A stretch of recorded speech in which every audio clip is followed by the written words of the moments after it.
Very good morning to all of you. बच्चे, आज हम अपना लेक्चर कंटिन्यू करेंगे और आज हम फ्रॉग की मॉर्फोलॉजी पढ़ेंगे। आई होप आप सबको याद है कि मॉर्फोलॉजी का मतलब होता है जब भी हम किसी भी चीज़ का एक्सटर्नल कैरेक्टर्स पढ़ते हैं। तो आज हम पढ़ेंगे फ्रॉग। फ्रॉग का scientific name is Rana tigrina, और राना को अलग अंडरलाइन करना है और टिग्रीना को अलग अंडरलाइन करना है क्योंकि ये हमारा साइंटिफिक रूल है। तो फ्रॉग का जो साइंटिफिक नेम है दैट इज़ राना टिग्रीना, और फ्रॉग एक एम्फीबियन है। देखो, अगर मैं आपको आज भी पूछती हूँ कि एम्फीबियन क्या होता है तो आप कहेंगे वो ऑर्गेनिज्म जो दोनों जगह रहते हैं, लैंड पे भी रहते हैं और पानी में भी रहते हैं। बट बच्चे, अगर मैं करेक्ट डिफाइन बोलूँ एम्फीबियन की क्या होती है, तो they live on land and they are dependent on water for fertilisation. तो क्या होती है एम्फीबियंस के correct define? That those organisms which live on land but they are dependent on water for their fertilisation या for their reproduction. तो आज से आप एम्फीबियन की यही डिफाइन बोलेंगे। फ्रॉग्स जो होते हैं ना बच्चे, वो अपनी समर स्लीप पे भी जाते हैं और वो अपने विंटर स्लीप पे भी जाते हैं। अब ये समर स्लीप और विंटर स्लीप को नाम दिया जाता है aestivation for summer sleep and hibernation for winter sleep. तो दोनों स्लीप शो करते हैं। स्लीप शो करने का मतलब होता है उस पर्टिकुलर टाइम के लिए आपको फ्रॉग्स दिखेंगे नहीं, इनएक्टिव कंडीशन में चले जाते हैं, बाहर नहीं दिखते हैं। इनएक्टिव का मतलब ये नहीं है कि मेटाबॉलिज्म नहीं होता, मेटाबॉलिज्म इनका चल रहा होता है, बट ये हाइड कर लेते हैं अपने आप को। तो ये समर स्लीप में भी जाते हैं, ये विंटर स्लीप में भी जाते हैं। बट वो ऐसा करते क्यों हैं? ये क्यों जाते हैं समर स्लीप पे भी और ये क्यों जाते हैं विंटर स्लीप पे भी? Because they are poikilotherms. अब ये कौन होते हैं poikilotherms? They are cold blooded animals. ये अपना बॉडी टेम्परेचर जो होता है ना बच्चे, अपना बॉडी टेम्परेचर चेंज करते हैं अकॉर्डिंग टू सराउंडिंग्स। तो इनके आगे पीछे जैसा भी बॉडी टेम्परेचर हो रहा होता है, ये उसके अकॉर्डिंग अपने बॉडी टेम्परेचर को रेगुलेट करते हैं। देखो बच्चे, समर्स में हाई टेम्परेचर हो जाता है ना, अगर टेम्परेचर हाई हो जाएगा तो एंजाइम्स की एक्टिविटी ख़त्म हो जाएगी। आप आगे चैप्टर्स में बायोमोलिक्यूल्स में पढ़ोगे कि एंजाइम्स एक पर्टिकुलर टेम्परेचर पे वर्क करते हैं। तो अगर बहुत हाई टेम्परेचर हो जाएगा तो एंजाइम्स की एक्टिविटी डाउन हो जाएगी। अगर बहुत लो टेम्परेचर हो जाएगा विंटर में, तब भी एंजाइम्स काम नहीं करते। इसीलिए इनको समर स्लीप और विंटर स्लीप दोनों में जाना पड़ता है। इनकी बॉडी की बात करूं, इज स्ट्रीमलाइन्ड। अब ये क्या होता है स्ट्रीमलाइन्ड? जैसे फिशेस की बॉडी होती है। देखो, जब भी इनको पानी के बीच में से मूव करना है तो इनको इस पानी की लेयर को तोड़ना है, इसको तोड़ तोड़ के निकलना है। उस तोड़ने के लिए they have to get this streamlined body, जैसे फिशेस की होती है। जैसे स्विमर्स अपने आप को बीच में से निकालते हैं पानी के, बिल्कुल वैसे ही जो हमारा फ्रॉग होता है ना बच्चे, उसकी बॉडी भी स्ट्रीम लाइंड है। और क्यों है? बिकॉज ये एक एम्फीबियन है, इसको पानी में भी जाना पड़ता है और इसी वजह से इसको बॉडी कौन सी चाहिए? Stream lined. एक बार क्विक रिवीजन देते हैं क्या पढ़ा अभी तक। फ्रॉग का scientific name is Rana tigrina. They are amphibians. Amphibians का मतलब ये लैंड पे भी रहते हैं और ये वाटर में भी जाते हैं अपनी रिप्रोडक्शन के लिए। ये समर स्लीप भी शो करते हैं विच इज़ एस्टिवेशन। ये विंटर स्लीप भी शो करते हैं विच इज़ हाइबरनेशन। और क्यों करते हैं? ताकि इनके एंजाइम्स बहुत जल्दी डीएक्टिवेट ना हो जाएं। पोइकिलोथर्म्स हैं, कोल्ड ब्लडेड एनिमल्स हैं, मतलब वो अपना बॉडी टेम्परेचर सराउंडिंग्स के अकॉर्डिंग रेगुलेट कर लेते हैं। इनकी बॉडी स्ट्रीमलाइंड है और अभी अभी मैंने आपको बताया कि स्ट्रीमलाइंड बॉडी क्यों है। अब आ जाते हैं फ्रॉग के देखने में। फ्रॉग कैसा दिखता है? देखिए बच्चे, फ्रॉग की पूरी body is divided into head and trunk. इसके पास कोई नेक रीजन नहीं होता, तो इसकी पूरी body is divided into head and trunk.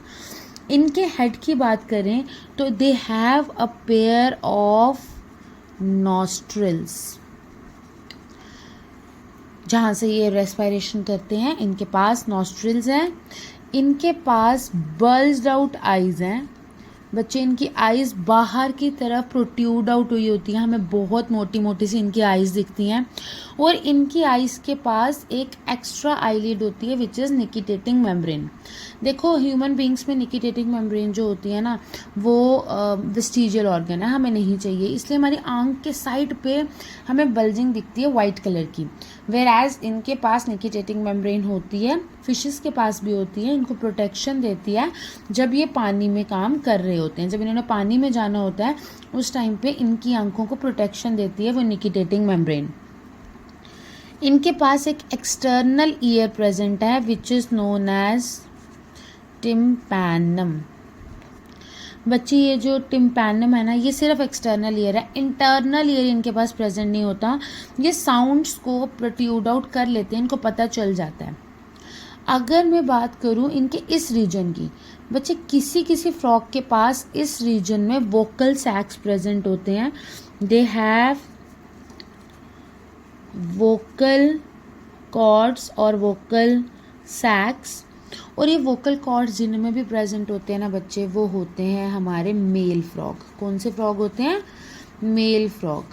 इसका मतलब है मैं बाहर से देखने से ही ये पता लगा सकती हूँ ये मेल फ्रॉग है या फीमेल फ्रॉग। और ऐसी कंडीशन जब मैं एक्सटर्नल अपीयरेंस से ये पता लगा सकती हूँ कि ये मेल है या female, that is known as sexual dimorphism. तो क्या बोलते हैं उसको? Sexual dimorphism. जब एक्सटर्नल कैरेक्टर से मैं ये पता लगा सकती हूँ कि ये मेल है या ये फीमेल। तो अगर मैं आपको बोलूँगी ये किसकी डायग्राम है, तो ये एक मेल फ्रॉग की डायग्राम है। अगर ये फीमेल फ्रॉग की डायग्राम होती तो मैंने इसमें वोकल कॉर्ड्स नहीं बनाए होते। पूरी बॉडी हेड और ट्रंक में डिवाइडेड है। हेड में इनके पास नॉस्ट्रिल्स हैं, आइज़ हैं, आइज़ का एक स्पेशल फीचर है। उसके पास निकिटेटिंग मेम्ब्रेन है। इनके पास टिम्फैनम है which is only the external ear. और इस रीजन में अगर इनके पास वोकल कॉर्ड्स प्रेजेंट है तो ये मेल फ्रॉग है। अब आते हैं इनके ट्रंक रीजन में। बच्चे, इनके ट्रंक रीजन में इनके पास आगे की तरफ ये वाले जो इनके पास प्रेजेंट हैं, दैट इज़ फोर लिम्स। और जो पीछे की तरफ प्रेजेंट हैं दे आर हाइंड लिम्स। अगर मैं फोर लिम्स की बात करूं तो इनके यहाँ पे मैं दोबारा से ना ये वाला रीजन ड्रॉ कर रही हूँ। इनके fore limbs are 4 in number. 4 digits होते हैं। कितने डिजिट्स? 4 डिजिट्स। और अगर इन 4 डिजिट्स के पास यहाँ पे एक स्पेशल स्ट्रक्चर हो which is known as copulatory pad, तो ये अगेन एक मेल फ्रॉग है। अब 2 तरीक़ों से आप मेल फ्रॉग का पता लगा सकते हैं, एक वोकल कॉर्ड और दूसरा कॉपुलेटरी पैड। ये कॉपुलेटरी पैड का क्या फंक्शन है? देखो, वोकल कॉर्ड्स का भी फंक्शन है। रेनी सीजन में जो आपको फ्रॉग की जो आवाज़ सुनाई जाती है टर टर वाली, वो एक्चुअली यही वोकल कॉर्ड्स होते हैं। फीमेल्स ये वोकल कॉर्ड्स नहीं है, इसलिए ये साउंड प्रोड्यूस नहीं कर सकती। तो मेल फ्रॉग्स फीमेल फ्रॉग्स को इंडिकेशन दे रहा होता है कि मैं यहाँ हूँ और रिप्रोडक्शन का प्रोसेस यहाँ पे होगा। ये सिर्फ रेनी सीजन में रिप्रोडक्शन करने के लिए बाहर आते हैं। और 4 डिजिट्स कॉपुलेटरी पैड क्यों है? क्योंकि जब भी इनकी रिप्रोडक्शन होनी होती है तो मेल फ्रॉग जो होता है वो फीमेल फ्रॉग को होल्ड करके रखता है अपने नीचे इस कॉपुलेटरी पैड से, जब तक रिप्रोडक्शन का प्रोसेस ना हो जाए। तो ये दोनों ही चीज़ें रिप्रोडक्शन में हेल्प करती है। वोकल कॉर्ड्स वो साउंड प्रोड्यूस करने में, और वो साउंड एक इंडिकेशन होती है फीमेल फ्रॉग के लिए, और ये कॉपुलेटरी पैड उसको होल्ड करने के लिए। हाइंड लिम्स जो होती है ना बच्चे, इसको भी अगेन मैं यहाँ ड्रॉ कर रही हूँ। They are 5 in number. तो कितनी होती हैं? 5 डिजिट्स। और क्योंकि हमारा जो फ्रॉग है it has to go into the water, तो ये जो रीजन है ये वेब्ड रीजन है। वेब्ड मतलब जैसे हमारी डक्स के अंदर उनको स्विम करने में, पानी में जाने में हेल्प करता है, तो ये वेब्ड है। वेब की तरह बना हुआ है। मोर ओवर इनका जो बैक साइड होता है ना बच्चे, वो उनको बहुत सारी चीज़ों में हेल्प करता है, इनके चलने में। और ये जंपिंग एक्शन शो करते हैं, लीपिंग एक्शन करते हैं, मतलब जंप करते हैं, थोड़ा गैप लेते हैं और फिर आगे जाते हैं।